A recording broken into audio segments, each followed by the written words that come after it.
Hi, and welcome back to EAV 300, Virtues in the Public Square. Now, we've completed all of the 4 cardinal virtues, and we're going to move on to other virtues that we selected in designing this project. First, designing our symposium at the University of Chicago, and then which carried over into our online course here. And we chose these 3 virtues in addition to the 4 cardinal virtues that you've already been through, because we wanted to select virtues that really had a very significant impact on the public, and the relationship with the inner operations of the heart and public harmony. And so you'll see here, and it's actually pretty obvious, how humility, has a very plain impact on our relations with other people. But the interesting thing about this virtue is that, like many virtues, it has many, many layers of potential paradoxes. And those come out in these 3 presentations that you're about to hear. And another interesting thing about this virtue is that, like all of the other virtues, even though it's not a cardinal virtue, when you're finished hearing these presentations, you'll say to yourself, this virtue is probably the most important virtue of any of them. And again, this is in the nature of virtue ethics, that almost every one of them, when you focus in on it, it seems to be the most important. So even though it's not one of the cardinal virtues, by the time you're done listening to these 3 presentations, I think that you'll walk away, saying to yourself, this must be the most important virtue of all. Of course, ironically, that's what you'll do after hearing every one of these lessons. So I'll see you on the other side of these 3 presentations.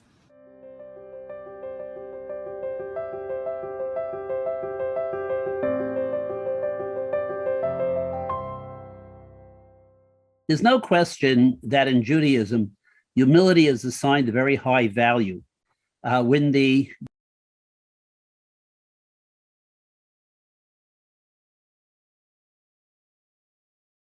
face of the earth.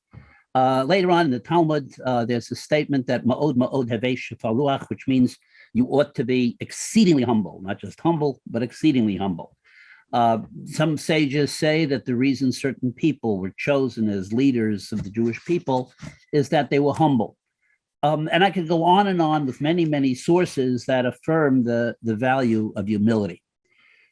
But humility really presents us with a puzzle. And the puzzle essentially is, what is it? The problem is that a lot of people believe that humility, and I think it's the first instinct people have, is that humility refers to your belittling your own talents and your own achievements, not thinking very well of yourself. There are a lot of problems with this approach to it. First of all, it means that we would have an obligation to be ignorant, which right there is very perplexing. Secondly, how would you cultivate this ignorance? Would you have to stop up your ears anytime anybody's saying anything nice about you? Would a bright student have to not look at his or her report card for fear that it's going to, inflate their ego a bit? Clearly, these people have to know their worth. Also, what you have, if you're not aware of your talents and achievements, is this, that the lack of self-awareness leads to lack of confidence.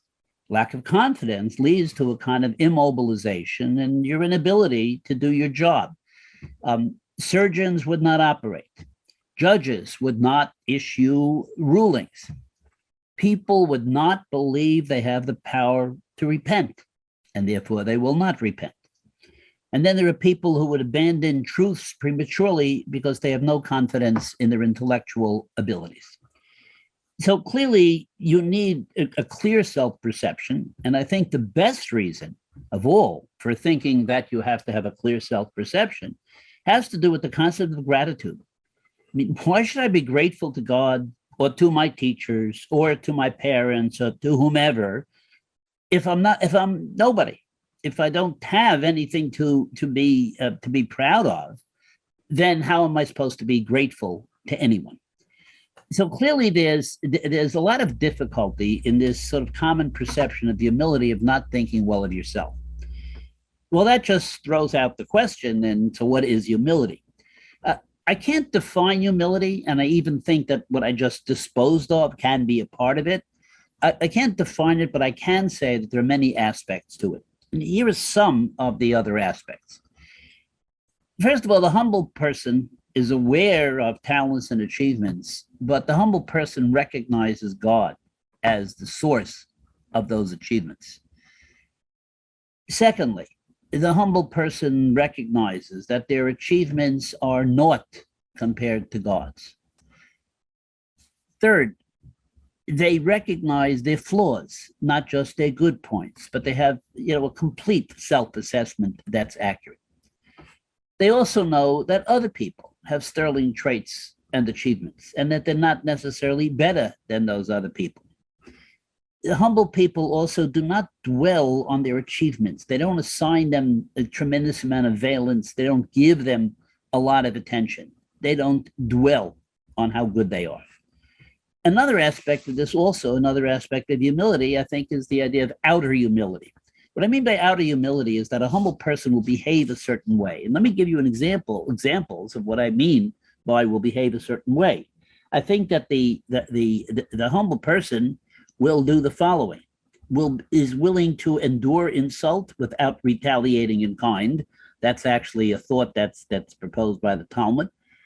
Not bragging, in fact, not even talking about one's achievements. Not engaging in self-promotion. Admitting mistakes, being open to being corrected by others, suffering fools gladly, such as by answering foolish challenges gently and diplomatically, befriending people of lesser accomplishment without condescension, exhibiting tolerance and openness, crediting others where credit is due, not belittling the views of others, processing others' ideas and arguments so as to modify one's own views, helping competitors, not arguing against others in a fierce, scorched earth fashion. All these are aspects of what I call outer humility. Obviously, people can fake outer humility. They can act in these ways and still something inside will not be very humble. And so you're going to need some kind of understanding of what inner humility is in order to even talk about outer humility. But I think outer humility is a very big part of what is involved in the concept of humility. There's one other thing about humble people, which is going to lead me to the last part of this talk, and that is that humble people are not self-important. They don't assign a tremendous amount of importance to themselves. And that's going to lead us to certain complexities. Jewish ethics is dialectical. By that I mean that it's able to affirm opposing values, and it sort of goes back and forth between these values.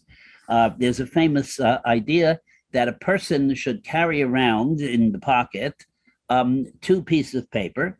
One paper has the statement of Abraham that I am dust and ashes, and the other should have a Talmudic statement which says the world was created for me, bishvili nivra ha'olam.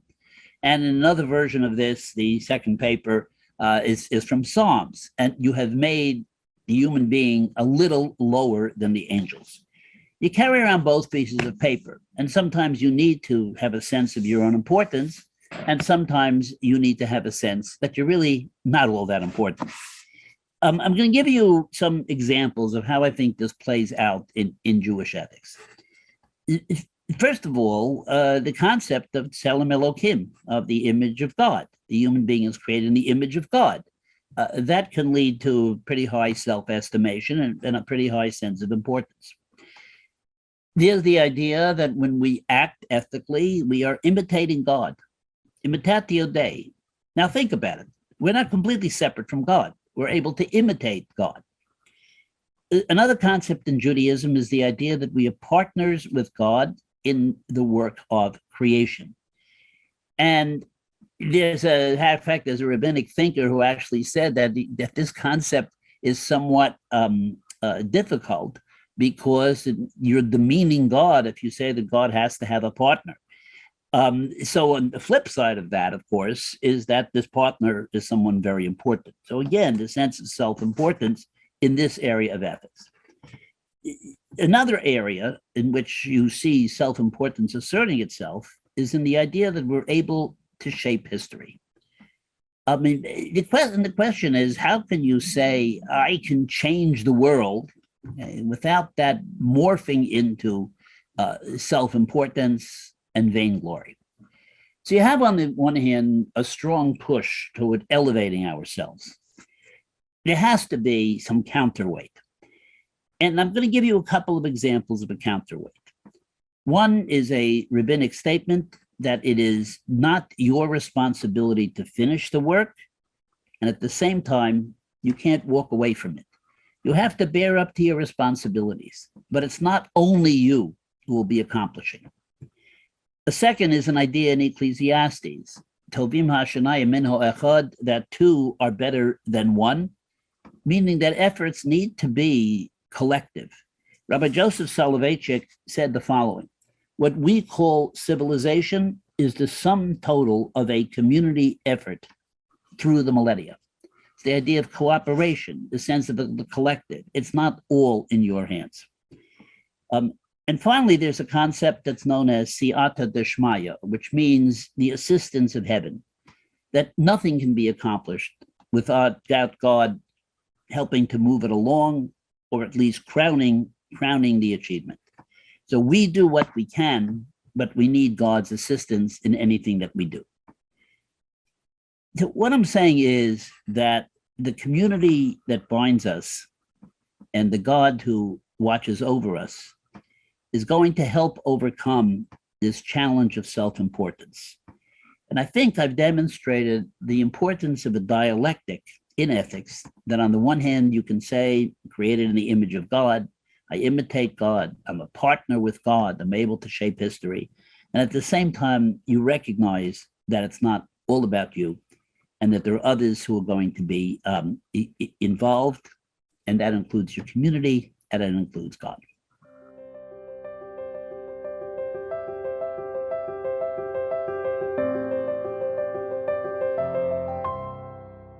Humility is a crucial virtue for the flourishing of individuals and societies, but unfortunately, it is chronically misunderstood. The Oxford English Dictionary defines humble as having a low estimate of one's importance, worthiness, or merits. Nietzsche famously criticizes humility as part of the Judeo-Christian slave morality, which turned the master morality of the Greeks on its head. Even Aristotle saw humility not as a virtue, but as a shortcoming opposed to magnanimity, which for him is the crown of the moral virtues. Yet such caricatures of humility are far from its true meaning in the Christian tradition. On the contrary, in the Christian tradition, humility is not opposed to the pursuit of greatness or to a truthful recognition of one's talents and capacities.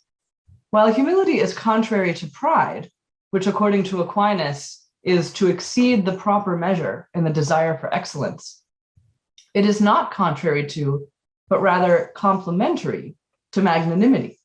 According to Aquinas, humility is an aspect of temperance that moderates the desire to achieve great goods in accordance with right reason, while magnanimity spurs us on to the reasonable pursuit of greatness despite difficulties. In the Christian tradition, humility and magnanimity are sister virtues, not enemies. For if one is truly capable of great things, it would not be virtue to fail to try to achieve them. Indeed, it would be a sort of cowardice.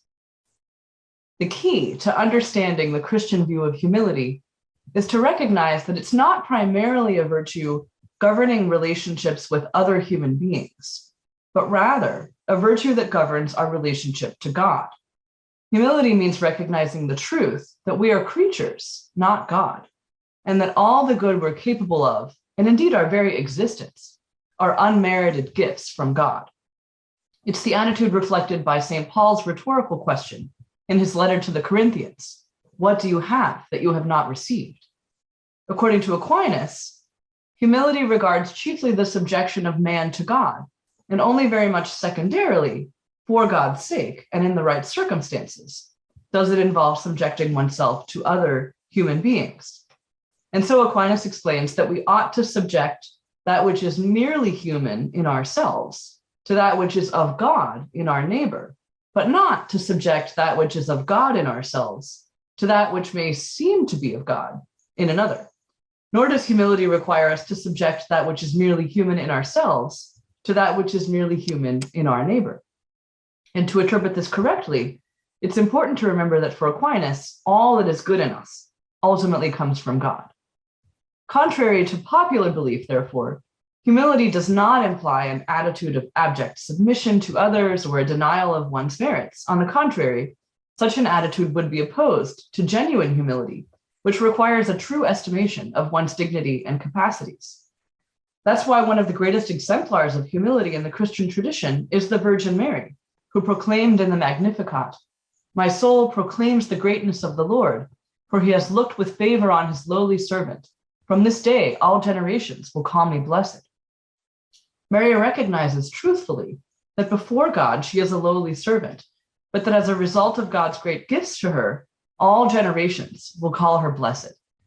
There is neither pride nor false humility here, simply an acknowledgement of her great dignity, which is recognized as an unmerited gift of God. Because humility is about awareness of our dependence on God as creatures, and recognizing God as the ultimate source of all the good that we have and do, it is fundamental to the Christian life and to human flourishing more generally. St. Augustine, echoing the advice of many saints both before and after him, wrote, "If you ask me what is most essential in religion and in the discipline of Jesus Christ, I will respond. In the first place, humility. In the second place, humility. And in the third place, humility." For while humility is not the highest virtue is the theological virtue of charity. It is the foundation of all the virtues.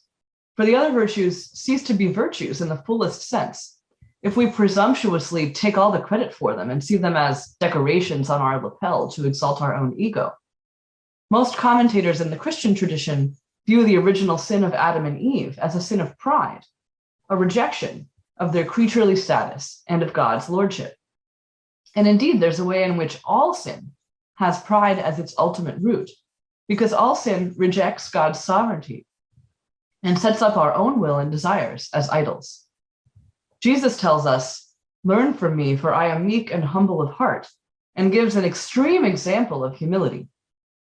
As St. Paul writes in the Christological hymn from the second chapter of to the Philippians, which commentators believe to be the most ancient passage of the New Testament, Jesus did the opposite of what Adam and Eve did.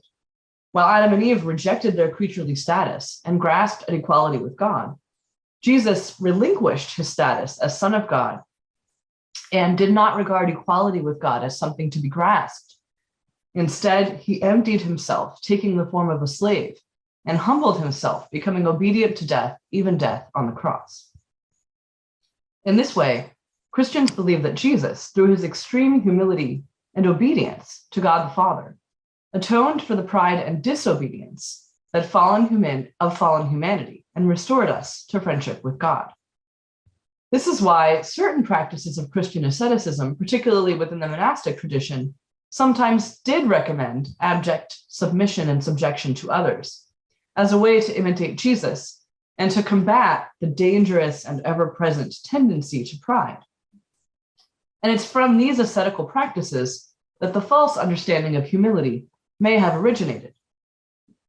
Blind obedience to superiors, physical postures like kneeling or bowing one's head, public confession of one's faults before the community, and so on, were all practices seeking to imitate Jesus' example, and that, recognizing human nature's tendency toward pride, tried to bend the stick in the opposite direction in order to ultimately achieve the virtuous mean. But such practices are simply that, ascetical practices, a kind of spiritual calisthenics. And they could sometimes, just like physical exercise, be taken to the extreme, or ironically, even be done in a vain and ostentatious way. They have their value, but they don't represent the essence of the virtue. In daily life, cultivation of the virtue of humility generally takes on much less dramatic forms. Humility is cultivated through prayer and liturgy, which are in themselves a recognition of our creaturely status and our dependence on God for all of our needs, our infinite debt to God for all he has given us, and our duty to worship God simply because he is God. Fostering gratitude for the many gifts, great and small, that we constantly receive from God, beginning with life itself, is also a crucial way to cultivate humility. Service to others, recognizing, like Mother Teresa, that in serving others, we are serving God. And self-forgetfulness in our pursuit of the good, likewise, help one to grow in humility. For in practice, humility isn't thinking little of oneself, but is rather thinking of oneself very little.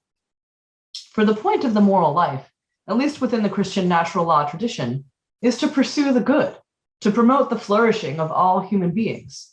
The danger is that our desire for recognition, success, and the aggrandizement of our own ego end up deflecting us from this goal and distorting our actions and motivations. We see this distortion in the effects of social media on people's attitudes and behavior. As Bishop Robert Barron pointed out in a recent talk, social media has led to a kind of distancing from reality. Instead of being focused on the activity we're engaged in and the point of that activity, we're instead constantly aware of ourselves and how we're being perceived. In other words, we go through life as if we were always on stage, always playing to an audience, looking at life through the distorted glass of our ego. This affects our motivations and choices. For instead of choosing what to do on the basis of what will actually be genuinely conducive to human flourishing for ourselves and others, our choices can be irrationally distorted by considerations of how this activity will be perceived by others when we post about it on social media. This irrational distortion of motivation, irrational because reason directs us toward the good, and these motivations instead center us on appearances or our own egos rather than on the good itself, stems from a lack of humility and is a major contributor to the deep cultural and political polarization in today's society. Consider again the use of social media, which so strongly contributes to that polarization. Comments on social media platforms tend to be about playing to an audience, sending the signals that one holds the right views, usually by pouncing on and demonizing those who hold the wrong views. It's all about appearances and self-aggrandizement, rather than about dialogue.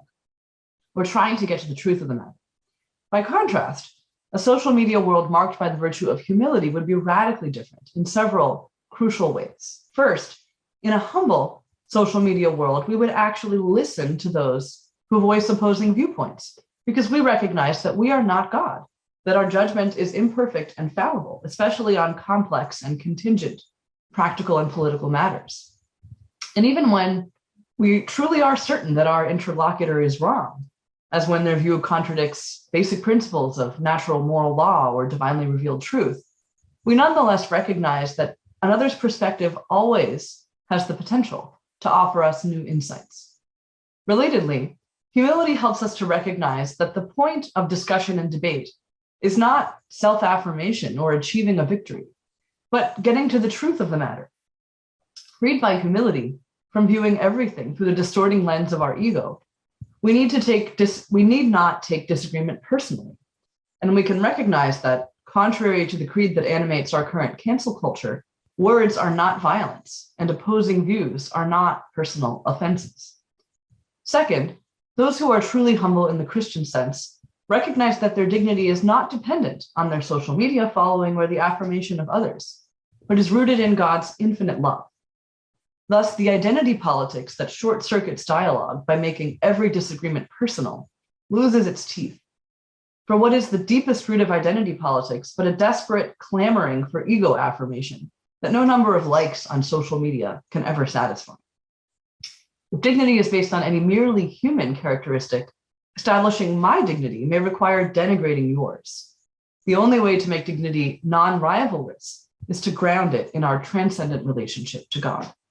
Humility thus offers a powerful antidote to our polarized culture by rooting us in the truth that all humans have fundamental dignity as creatures made in the image and likeness of God and therefore that all deserve a basic level of respect and sympathy, no matter how much we may disagree with their views or disapprove of their choices. Thank you.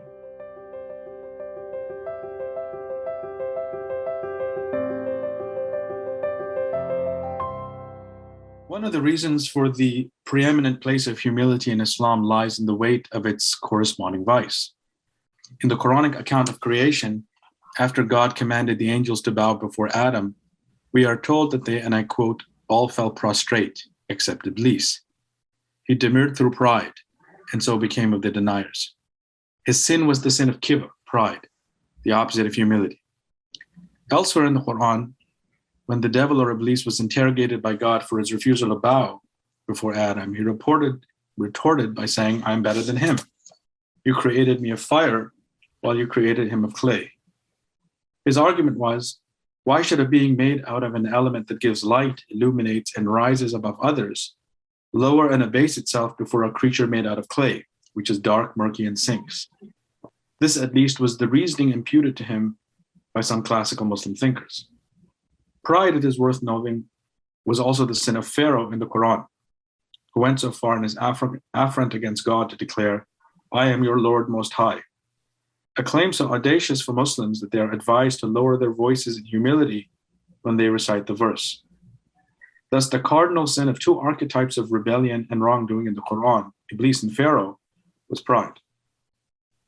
Accounts of the Prophet's humility in the classical Islamic texts serve to cement the defining place of the virtue in the faith. According to one of the Prophet's companions, the Prophet used to, and I quote, visit the sick, attend funerals, ride a donkey, and accept the invitation of slaves. According to another companion, he used to, and I quote, feed his donkey, sweep the house, mend his sandals, patch his clothes, milk the ewe, eat with his servant, and labor with him if he was tired. He was not ashamed to carry merchandise home from the market for his family. He would shake the hands of both the rich and the poor. He was the first to greet people. He never scorned whatever he was invited to eat, even if it was an offering of dry, unripe dates. The narrator goes on to note that he was, and I quote, humble without abasement.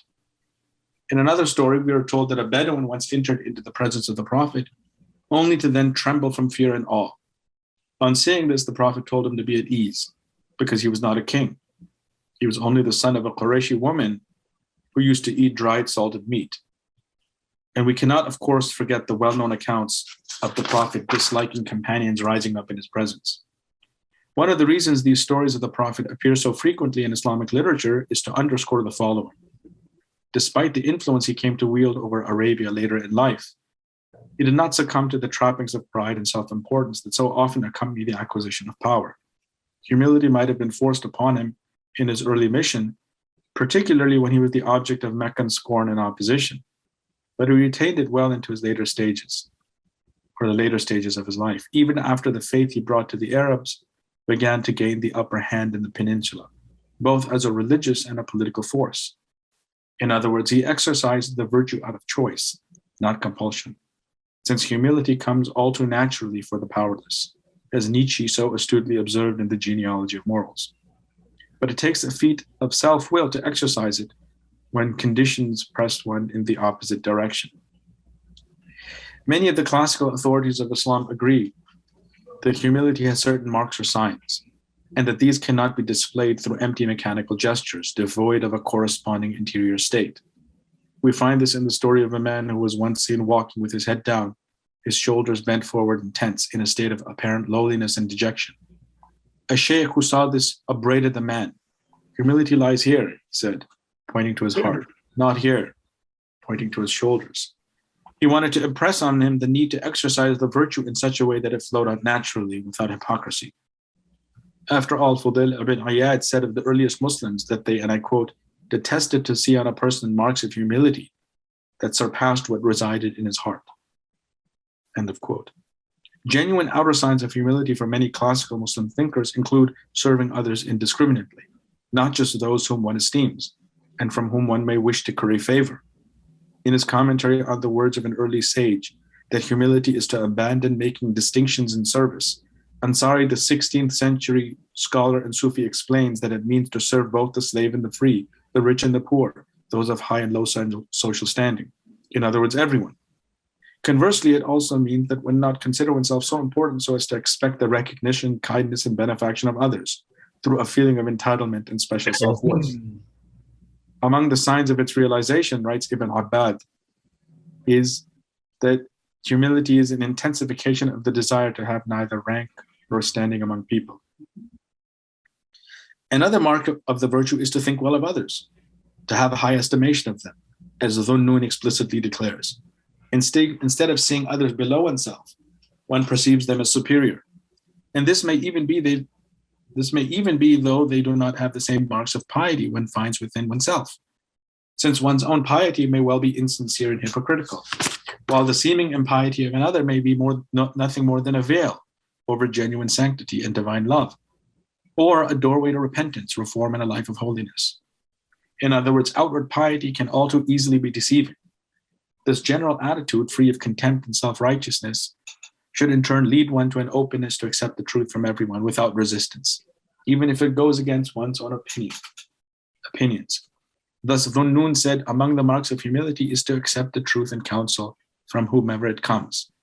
This implies listening attentively to others, no matter what their rank or position, since truth is truth, and the most unlikely person may well become a source of wisdom, provided one is willing to listen. Closely related to this mark is another one, namely avoiding quarrels and argumentation. Rooted in the subtle desire to always be right, the ego is often driven by an intellectual will to power, not a desire to share the truth for the good of others, let alone for the truth itself, as much as to impose one's own views on them and to savor the feeling that comes from forcing them to acquiesce through one's own rhetorical prowess to one's own beliefs. Qushayri writes, and I quote, "From among the signs of humility is that the servant of God, when opposed, angered, or rejected, takes it upon himself to meet it with acceptance." End of quote. Humility often requires silence. Muslim authors were acutely conscious in their deliberations of humility of the hidden dangers that lay on the road of one who sought to internalize the quality. Among them was the possibility of becoming conscious in oneself of the virtue, which brings us to one of the paradoxes of humility. In one of his aphorisms, Ibn Ata'Allah declares, and I quote, "He who affirms humility in himself is in truth proud, for humility does not arise except out of a sublime state." In other words, a truly humble person cannot make a claim to humility either to himself or others without arrogating for himself a spiritual rank, an arrogation that amounts to an act of pride, since humility makes, or at least contributes to making one great. Expressed differently, to lay claim to humility is in effect to lay claim to greatness, which is the very opposite of what humility entails. In this respect, humility is unique among virtues in that it is the only virtue of which one cannot claim possession without relinquishing the very possession itself. As strange as it may seem, we simply have to go through the virtues one by one to recognize this fundamental truth. One may, for example, acknowledge his compassion without such an acknowledgement nullifying his compassion. One may speak of his honesty without such talk rendering him dishonest.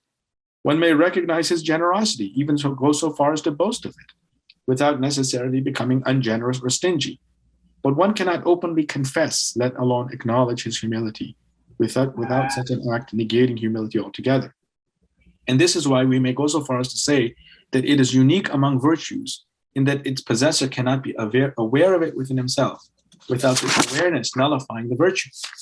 When Abu Yazid al-Bastami was asked, "When does a man become humble?" he replied, "When he finds in himself no station or state." In other words, when he sees nothing in himself that would confer upon him a spiritual rank. And humility is one such rank. Another danger in humility is that in the desire to lower the self, one may become obsessed with it, with the obsession metastasizing into a subtle form of narcissism. As a contemporary Christian authority put it, humility is not thinking less of yourself, but thinking of yourself less. And this is what separates humility from low self-esteem.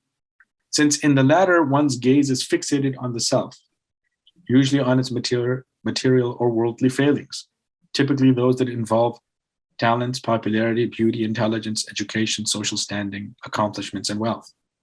In this regard, low self-esteem often originates in what some psychologists describe as comparison thinking, where the subject compares what he lacks or thinks he lacks with what others have or appear to have. Indeed, Moulay ad-Darqawi, the 19th century Sufi sheikh, warned against the dangers of becoming preoccupied with the insignificance of the self. In one of his letters, he described how a fellow wayfarer came to him and complained, "I am nothing," to which he retorted, "Do not say I am nothing, nor say I am something, but rather say Allah, and you will see wonders." In other words, he counseled him to turn his attention away from the self towards God. Otherwise, he risked descending into a pit of self-loathing and abasement. This condition is contrary to genuine humility, since the virtue lies not so much in a preoccupation with one's faults as much as in a sense of wonder with the splendor of God. It is not enough, therefore, to say that humility is grounded in self-forgetting. It is a self-forgetting accompanied and made possible by the remembrance and contemplation of God, in the face of whose being everything else vanishes.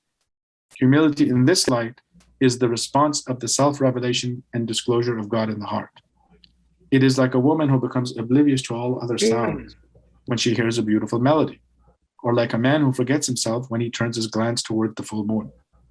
And this is one reason why in classical Islamic spirituality, humility is positioned as a virtue in between self-loathing and pride, two vices that sprout like weeds in the soil of the soul, when watered by an unhealthy fixation on the worth or worthlessness of the self. Thank you.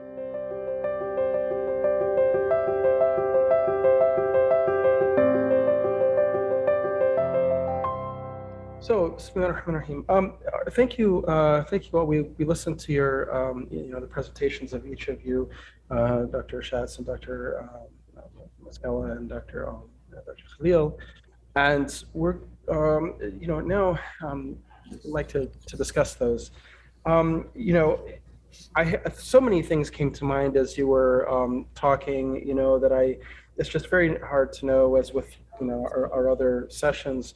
What angle would be most fruitful to approach this conversation with? But it seems to me that what stands out, in all of this, in fact, each of you mentioned this from some angle, is this very interesting paradox. I mean, actually, the virtue of humility has multiple paradoxes associated with it.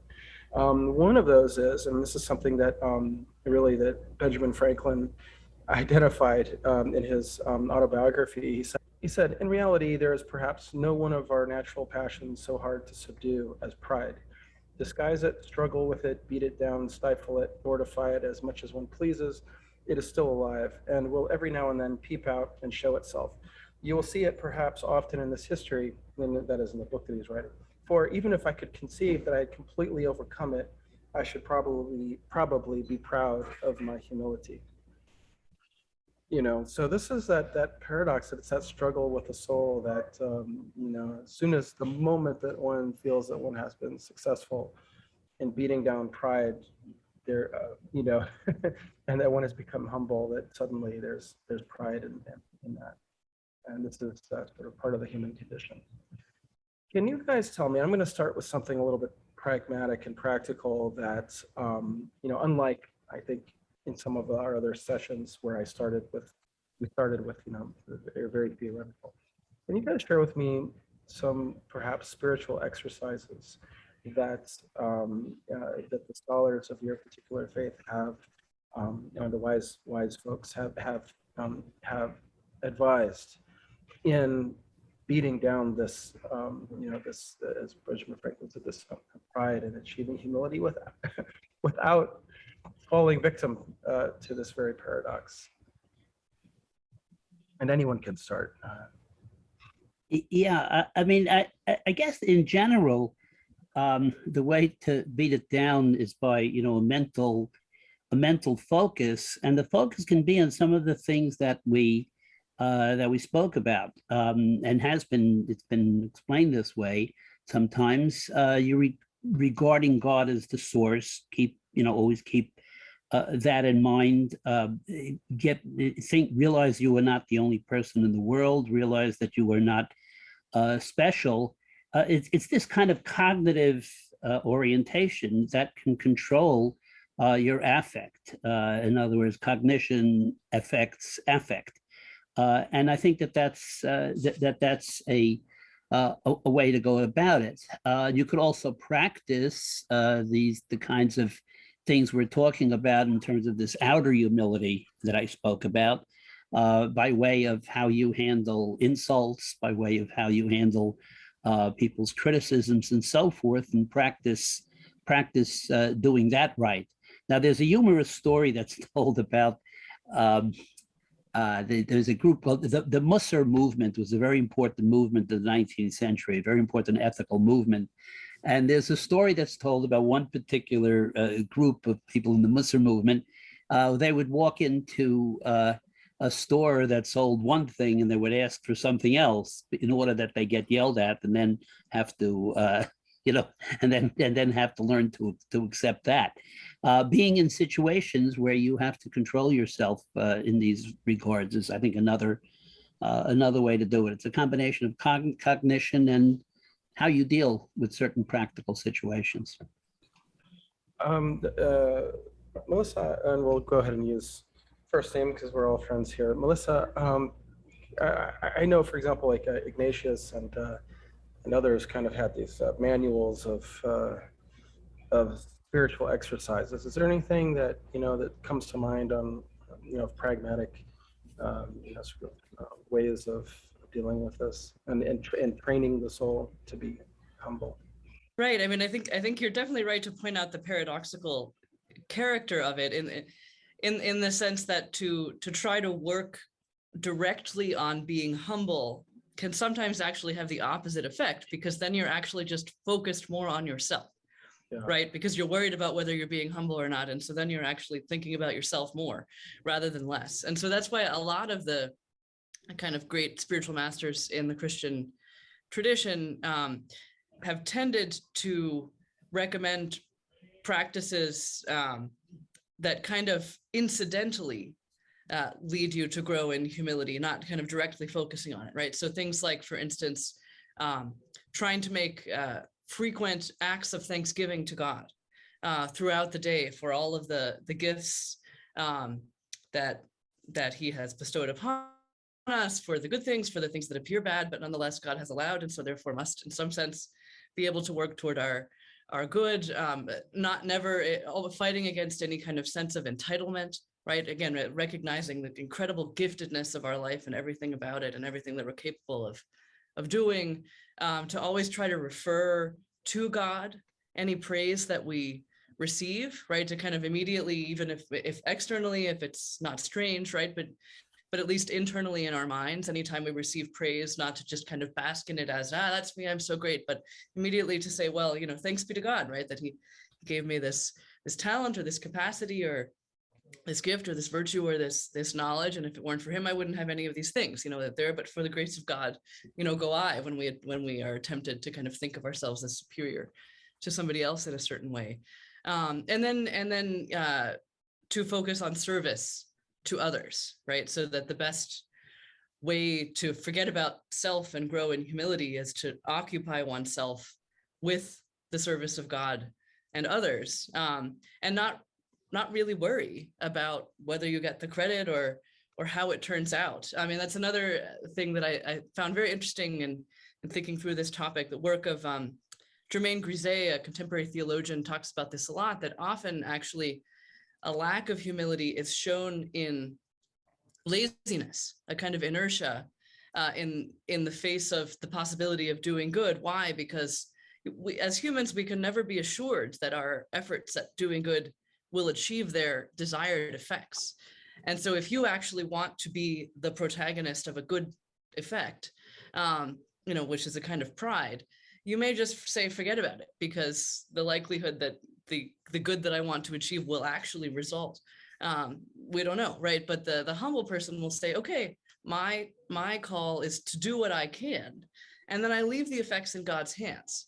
And I know that somehow, even if I don't see those on earth, they will bear fruit in the kingdom. So I think that effort on doing my part to serve God and others, even if I don't see the effects, even if I don't get the credit, those are all really powerful ways to kind of grow in humility without focusing directly on it.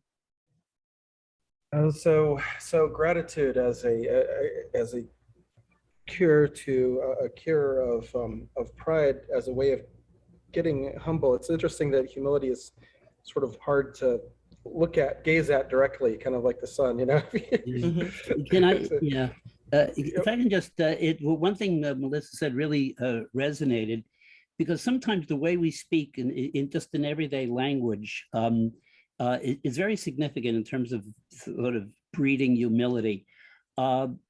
We speak about just ordinary Jewish discourse uses the phrase Im Yirtzeh Hashem, means if God will want. Baruch Hashem means you thank God, we thank God. And in fact, to the point where I write to my students, we'll say, we'll have class, next week we'll be discussing XYZ, IYH. IYH has become the abbreviation for Im Yirtzeh Hashem, if God wants. Everything we do, it is said, this will happen only if God wills it. And that's a kind of spiritual practice in everyday speech. The Mishnah says that when you say Baruch Hashem means blessed be the Lord, you must do it even over the bad, not just the good, which leads to the joke. You meet somebody and they say, how are you doing? And he says, Baruch Hashem. He says, well, that doesn't tell me anything. It could be good. It could be bad. The Talmud says that you should teach your tongue to say, I do not know. These are all sort of everyday mundane practices, and Melissa's comments sort of evoke them in my mind. We have in one more phrase, B'siyata Deshmaya, with the help of God. With the help of God, I have completed a dissertation, and so forth. So all of those everyday, simple everyday things, even short of prayer, are ways to keep God on your consciousness. Atif, as I'm sure was happening with you, both of us being Muslims, we so much of what David was saying there and Melissa was bringing to mind, especially like the speech, because we have to say inshallah, mashallah. Even non-Muslims in areas like the Balkans will say mashallah, like Serbs and Croats, because it just became part of the speech. I'm in terms of spiritual practices, I was thinking of, this is not necessarily a practice that one wants to do all the time, but when the Prophet, peace be upon him, said, if someone praises you, then throw dust in their face, because they're actually harming you by triggering pride. Any thoughts on that? I mean, you're a student of Sufism. So. In the Sufi tradition, there's a great deal of emphasis placed on the spiritual practice of what's called muraqabah. It's like introspective self-examination, where you have a regular practice of looking into your heart and paying attention to what's called the movements of the heart, because you have movements of the limbs, and in Islam, the Sharia regulates how you behave outwardly. But Muhasibi and the Sufi psychologists have often spoken about the movements of the heart as well. And sometimes you can really only become cognizant of pride within the soul when you look into the heart and see how you feel about things, how you feel in relation to other people. Or if you sense a feeling of entitlement, for example, it's a movement of the heart that you become attentive of only through this practice of muraqabah. And the more you do it, it becomes a kind of default position of the self. You're always attentive to what's happening within the heart. So we have many stories to that effect about things that people might do to counteract the tendency towards pride. There's one time Umar ibn al-Khattab, and this is mentioned by Qushayri in his Risala, in his chapter on humility. He says one time Umar ibn al-Khattab was seen, this was the second caliph of Islam, he was seen walking through the streets with these water bags on his back. And this was the kind of work that laborers would do in his time. And he was the caliph of the empire. And the people said to him, what are you doing? And he said that a delegation of obedient servants came to me, and I was overcome by a feeling of self-importance. And so he then went and he emptied the water bags, the water in the cisterns of an old woman. And this was a way of counteracting the influences of the ego, right? Or the desire, or the pleasure that the ego derived from recognition and praise. So muraqabah is a spiritual practice in Sufism that's really important, because humility can be, or pride rather, it can be very subtle, right? Sometimes outwardly you might not be acting in a way that's proud, but inwardly there might be feelings of pride. So through that constant attention to the movements of the heart, you can identify what's really going on within you, even though outwardly you might not be acting in a way that exhibits pride. And an interesting thing is that in many of the Sufi orders, when you actually join a Sufi order, one of the first things they have you do is to start serving other people. So, for example, if you were to visit any of the lodges of the Helvati Jarrahis, it's a Sufi order based in Turkey, you'll find that all the disciples, they're serving tea to the guests. They have the responsibility of cleaning the toilets. They're just put to service, and it doesn't matter what your rank is. If you join the order, one of the first things you are tasked with doing when you join the order is serving other people who come to the lodge, cleaning the lodge, cleaning the toilets. So these are all spiritual practices that are common in the Sufi tradition to really help root out this vice of pride. Yeah, these remarks make me think of something that goes on nowadays, and we hear it so often, and it doesn't make sense. Somebody is given a lavish introduction and then says, "I'm truly humbled by that introduction." Now, why would they be humbled by it? I don't quite understand it. It's like, does this mean that there's just this total distortion of what it means? That it's exactly the situation that calls for the kinds of responses you just outlined. That's a very profound point. What possibly could people mean when they say that? The only kind of, the only, let's say, like rational or perhaps like, maybe rational way to explain that is possibly that they mean that I know I'm not as good as what you just said, and so they're afraid. Okay. But even that, if that's what they mean, now it's become kind of a standard thing to say that. I was just thinking of an episode of what's that show? Curb Your Enthusiasm, where where the protagonist there, he's Larry. He's at a big gala for a hospital where people have donated wings of the hospital, or I believe it's a hospital. Anyway, like there's he's donated some money and his name is on it, and everyone's no one's talking about his donation, and everyone's talking about the donation of the wing that says anonymous, and everyone's whispering, but that's really so and so, and he says, well, wait a minute, he's upset that no one's talking about him. They're all talking about anonymous, and they're mentioning who it is. So he goes and donates an anonymous wig and makes sure everyone knows that it was him who donated.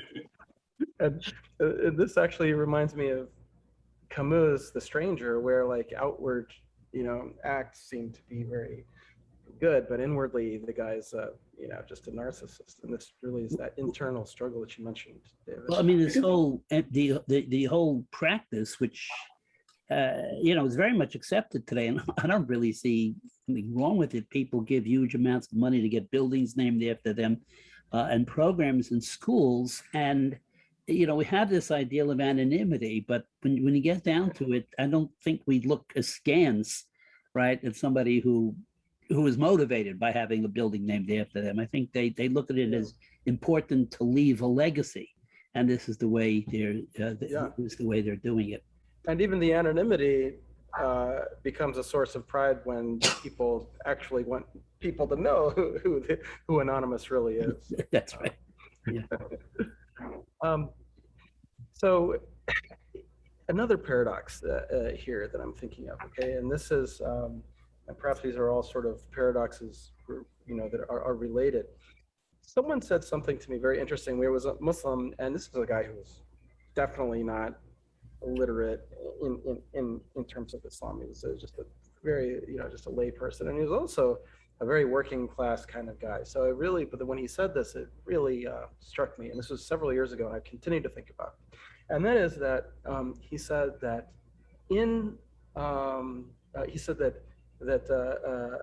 arrogance always seems to have low self-esteem at its root. And he gave the example of Shaitan or Satan in the Quran where this is the example that Atif mentioned about where he said, "Well, I was created with clay, out of clay. I'm sorry, I was created out of fire, not clay like Adam. So I'm not going to bow." But it's that there's almost a sort of anxiety or fear of not being good enough that is threatened in the person who is not humble. And so there's almost a sort of narcissism in self-loathing. David Foster Wallace, I was listening to an interview with him, and he was talking about how he was talking about someone who was constantly calling him and apologizing for taking his time, but having to tell him about the hardships that they were going through, and that like 90% of the call would be taken up by them, apologizing for bothering him. But that act itself is narcissistic. Does anyone have any thoughts on that? Yeah, I think actually it connects to some of the other paradoxes mentioned in the presentations about this kind of combination in all of our traditions of an exalted sense of human beings as, in the image of God, called to be in a particular relationship with God on the one hand, and then on the other hand, right, that we are mere dust, right, and the utter transcendence of God, and that we are nothing by comparison with God, and that those two things coincide. But I think that what's very interesting is that when you have a deep sense of your own dignity as a human being, as resting not on any kind of merely human characteristic or quality that you happen to have and perhaps could lose, or others could have more than you, but when dignity is based on just something human, then establishing my dignity might require denigrating yours, right? So if dignity is about some human characteristic, it becomes rivalrous. But if dignity is grounded in our kind of transcendent relationship to God, then it's able to be non-rivalrous, right? You can accept the greatness of another person in ways that perhaps you don't have, and not see that as a threat to your dignity, because your dignity isn't based on your being the best at whatever, or having the most likes on social media, or whatever it might be. Your dignity is based on you're being made in the image and likeness of God. You are being beloved of God in a totally gratuitous way. And that kind of frees you to recognize the dignity of others and recognize your own dignity without feeling like you have to put the dignity of others down in order to do so. Yeah, I want to, in this regard, to ask a different question, sort of coming at this maybe as a kind of the devil's advocate on this side, and that is the value of competitiveness. Yes. And there's a statement in the Talmud that cannot so free my bechachma, which means that the jealousy, or perhaps it means the competitiveness among scholars, increases wisdom. I think that's something the society sort of benefits from that, just as society benefits from people wanting their names on things, because that's a motivator. That's right. So there are motivators that appeal to the ego, and if you want a complete picture of what we should be doing, we have to figure out where to put that. Rumi says, if I could add something, Rumi says that that's how God maintains the world. That it's because there's veils that are let down between the reality of how things actually are and what we perceive them. So he said that if the veils were lifted, all this human progress would disappear, because people would see that in relation to the contemplation of God, they're insignificant. So, I mean, this is Rumi. This is a certain strain of thinking within the Sufi tradition. It doesn't reflect the Islamic tradition as a whole, but that there's this sense that, this kind of competitiveness, there's something that the world flourishes through egotism. There's a kind of flourishing in the world that takes place because people want to discover things and be known. They want to establish buildings and have them named, under their family name and so on. So, but from the Sufi point of view, the world would not be what it is were it not for that kind of egotism. So there's a wisdom even in that egotism and the veils that prevent us from seeing the reality of things as they are. Yeah, and we can add to that the desire to have a legacy in writing.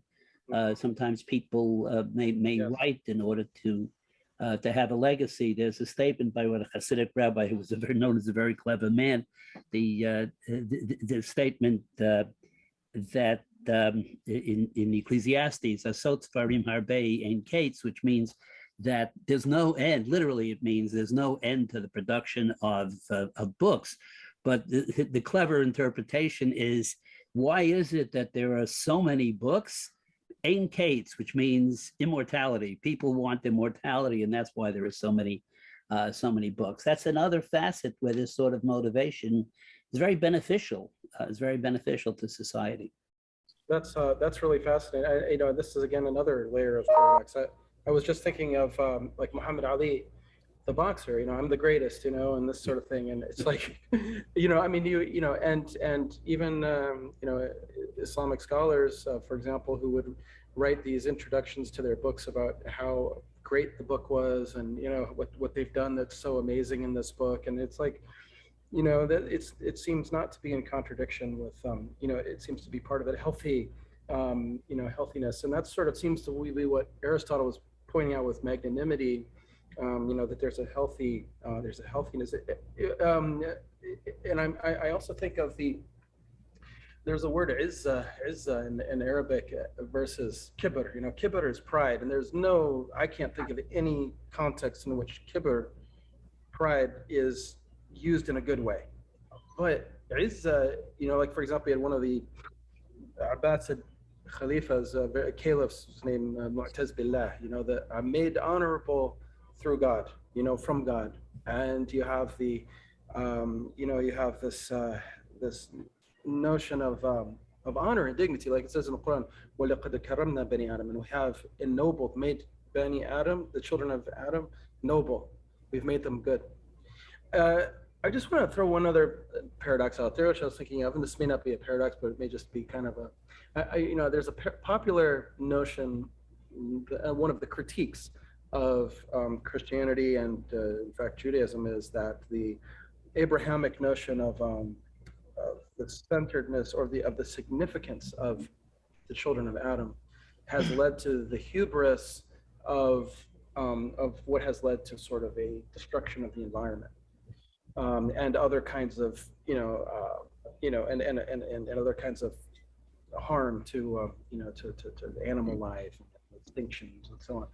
But on the other hand, there's also this notion that Abrahamic religions are the source of the sense of stewardship on the earth. And so I'm looking at a kind of, from environmentally, but also, is the, and you've all touched on this a little bit already, but I'd like to probe a little further, is the idea of mankind's special role in God's plan, is this a source of destructive hubris, or is this a source of something good? I'll just put it that way. But I think within the Christian tradition, at least, the sense of man's kind of special place in the world comes with a responsibility, right? So a kind of Christian reading of Genesis and God's giving Adam and Eve a kind of dominion over the rest of the created world is not to be a tyranny over the rest of the created world, but to be stewards of it and to bring it to the fullness intended by God, right? So that requires kind of respecting its intrinsic ends and having a kind of attitude of, kind of religious respect for the creation as the work of God, and trying to understand the kind of inner logic that God has placed there and try to bring it to fulfillment, rather than simply thinking about it as a kind of machine that we can tweak for our own kind of selfish purposes. So there is a sense of a need to reverence creation, and yes, use it for our good, but use it in ways that respects the meaning that the Creator put within it. From a history of ideas perspective, is it in fact true that our sense of human arrogance and so on that we kind of feel, especially when we look at, like, I don't know, like rivers on fire and stuff like that? I mean, is this as a historical perspective, is this actually caused by let's say like a derailment of the special place of the children of Adam in Abrahamic faiths, or is it in fact a heresy of, or an abandonment of the teachings? I mean, in other words, would we be able to, like, if we were doing like a Nietzschean genealogy, would we be able to trace the contemporary sort of like arrogance of human beings and disregard for the consequences? Do we trace that to, or do we trace it to a deviation from it? Maybe I just maybe reverse the terms a bit, and that is that the past few centuries have been, a history of human beings being denigrated. We have Jung, Freud, Darwin, contemporary neuroscience, and sometimes the scientists who declare that we're just clumps of matter say it with such glee, and I don't know exactly why they do. So one other way of it, of course, this you could argue began with the Copernican revolution, but one way to think of it is, have these changes in thought, these changes in the intellectual environment, say, increase the criticisms of religion on the grounds that you're talking about. That is the idea that, humanity is not so special after all.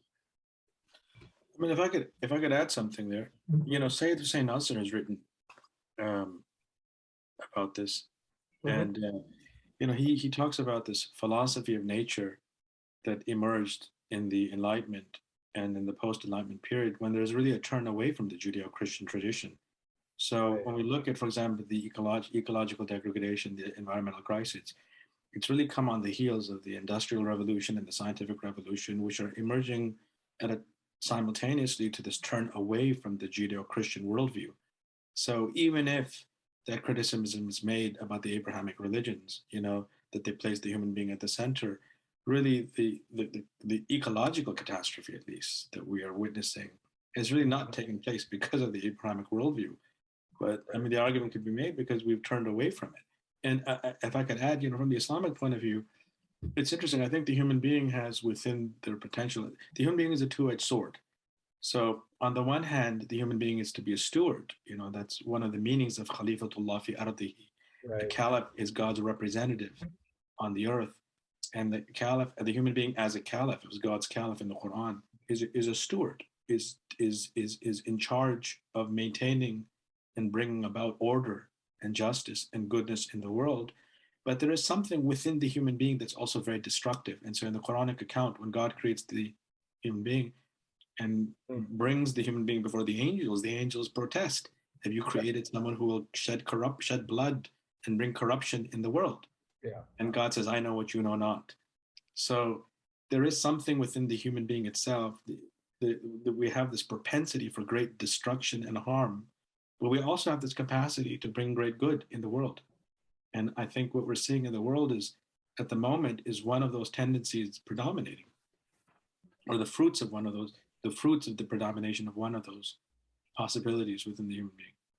Yeah, I think we should also keep in mind in relation to this topic, the difference between the first chapter of Genesis and the second chapter, where in the first chapter, the human being is portrayed as sort of part of this natural kingdom, a natural environment. And then in chapter 2, you have the idea of the human being as special, but we're really both part of the natural environment and special in some way.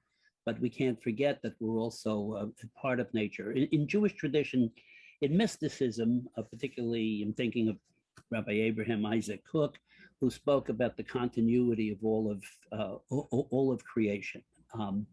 and to feel a sense of harmony with everything that there is. So these are just other things I'm throwing in there as part of this whole question. But I think there is definitely a heretical element as well, because there is, for example, there are interpretations of the Abrahamic religions that are completely oblivious to the sanctity to the idea of the sanctity of nature. Right. That in Islamic fundamentalism, where the ideal society is just a Western society that's just morally Islamic, right? That's just as technopolized, that's just as industrialized, that's just as unconcerned with the environmental crisis. So I think there are interpretations of these religions that are very neglectful of this aspect of the traditions, that recognize this importance of stewardship. Yeah, I mean, just to add to that, within Christianity, there's a kind of perennial sort of Gnostic temptation or Manichaean temptation, which is to see the material world as bad, and including the human body as bad, and as things to be, sort of overcome, instead of recognizing that those are part of the creation and are all good, and need to be respected according to their own proper natures.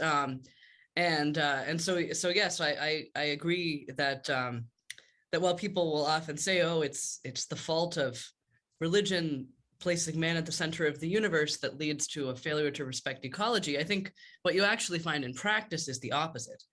That and even in the history of philosophy, that as you move to the modern era, you find a desire to kind of dominate nature technologically, including one that expands to dominating our own nature technologically, right? To seeing our own bodies as kind of machines that we can manipulate at will, without respect for the creator's design. And that tends to come with a denial of religion, rather than coming out of a truly religious mentality. Yeah, very brilliant discussion there. There's a lot to think about. I want to close up because we've been going for a while. Here's an aside, we'll edit this out, but just want to ask one more thing, and then we can, if we're over long, we can edit some of it. But anyway, this is a really interesting question that I would like to ask. So, there's because we ask the hard questions here. That's one of the great things about this project, is this is not a traditional interfaith gathering or whatever, in which we all kind of tiptoe around difficult things, and rather we find that sincerity lies in asking hard questions. There's this notion of honor lying with the truth, and that the truth needs to be honored in society. The truth needs to be recognized as the truth, and the people of the truth have an honor that is above and beyond that is due to people of falsehood, followers of falsehood, even where the followers of the falsehood are tolerated to a certain degree. I'm just thinking historically how that has manifested. So, for example, in empires, you had, in the Islamic tradition, where, there are various degrees of this. I mean, some rulers did not allow any new churches or whatever to be built at all. Others said, well, they could be built, but they cannot be built above a certain, the height of the church cannot be higher than the height of a mosque, or that they can't ring their bells, or if they do, they have to be not as loud as the adhan for the call to prayer. And and likewise, we see corresponding things in other Judaism has not had a polity since the kingdom of Israel, and then contemporary Israel is, of course, debatable to what extent that reflects theological Judaism, but and then Christianity. So I just want to ask: is there something? Look, it's not possible to have a society where its understanding of truth is not privileged. You have so-called secular societies where, in fact, there's an ideology that is being privileged over the ideology over religious belief. Is there something inherently, let's say, like problematic or wrong with truth being exalted? And can truth be, because if it's true, if truth is true, then it should have a place of privilege and honor, in a society. Is there a way to do that without simultaneously humiliating to a degree that is contrary to human flourishing and human happiness and what is right and what is good? Is there a way of that, manifesting in a society, truth manifesting in a society without doing violence to human dignity of those who don't believe in that truth? Anyone? Do you mean like through a culture of civil discourse and reasoning and argumentation? I mean, there is a very pessimistic study that I've seen by two evolutionary psychologists, Sperber and Mercier, to the effect that the reason people reason is to win. They just really want to win arguments, and that's the thesis, and that this could be understood in terms of evolution. So in terms of trying to establish the truth and thinking you have the truth, their explanation would be a very cynical one as to why we want to arrive at the truth and convince others of the truth. It becomes very important to a lot of people to convince others of the truth. I think there's a kind of anomaly because with faith involves submission. It's a certain kind of humility, but then it turns into excluding other people who are just asking for the same thing, to be able to pursue their faith with humility. I'm not sure I've really answered the question exactly, but I'm sort of moving in the vicinity. Well, this is the postmodern critique, right? One of the bases for the postmodern critique is these meta-narratives are inherently oppressive. Right. That when you have a certain conception of reality that people believe in, that it's true, that it's objectively true, then they feel that they have a right to impose this conception of true on people and to impose what follows, the implications are of that conception of reality. So I don't think there's a simple answer to that, because the implications of postmodernism themselves are a kind of net nihilism, relativistic nihilism. Yes. So that's not going to contribute to human flourishing also. And the fact is that there are power dynamics that are inevitable in society. There are people that have power and others don't. So it's not, you can't really eliminate, I think, injustices. Well, that's a fascinating point. You go ahead, please. Yeah, no, I'm trying to just formulate my thoughts around it, but I'm just thinking of what you're talking about. This is the postmodern critique, yeah. And for in the university, the university system, secular universities, this is the prevailing worldview. Yeah. And for those of us who are part of the system, we see the implications, really the absurd implications of this view of the world.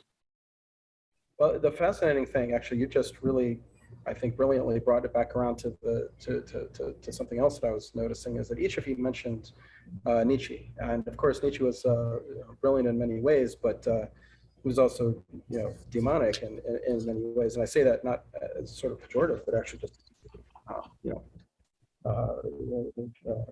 fact of the matter that if you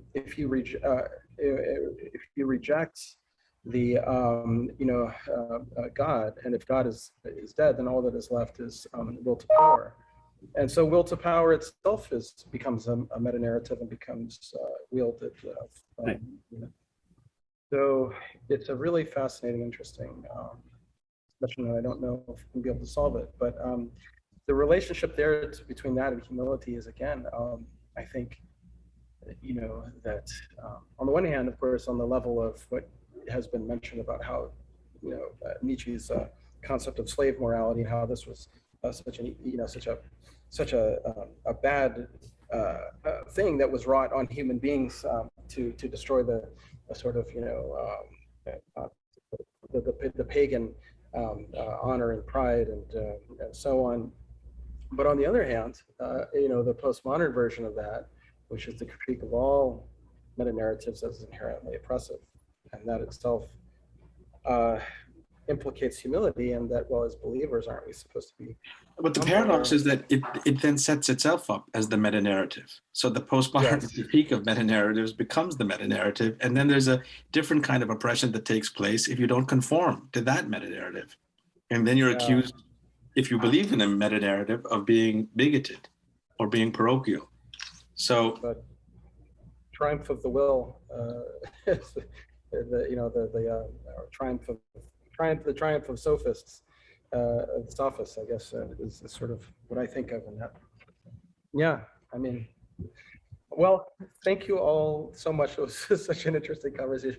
I don't know if we'll keep that last part. I think it was super interesting, but maybe a little bit too much for our undergrads who are going to be dealing with it. Let me just throw in, if I can throw in one thing, not for the recording, but in the, it's sort of, it's ironic because the Nietzschean critique of religion is that, it's too humble.